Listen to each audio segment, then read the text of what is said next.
So Man, I love that you're talking about your life being like a John Hughes movie and working in record stores and all that other stuff because obviously, Empire Records was like a pivotal movie for me and my generation, and obviously for you guys yeah, because you had till I heard from you in there that you Marshall Crenshaw has been on the show. He's become a really good friend too. I love that dude. He's done. sweet.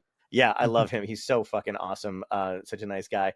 But that was like, did you get a say in whether like they approached you to write a song for the movie, right?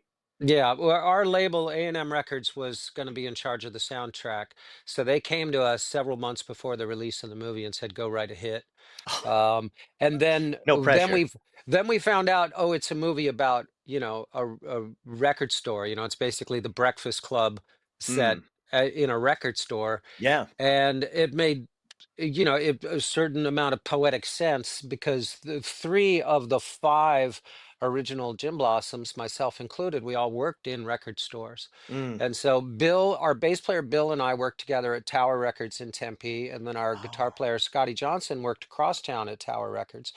And so, that has always been sort of foundational in how our group came together. mhm. And the experience in my lifetime, the experience of working in record stores in the 1980s when they were, a major cultural touchstone, was foundational to, how I ended up here, and Yeah, all of my big moments, in not all of them, but so many huge moments for me, as a musician, happened at the record store, right.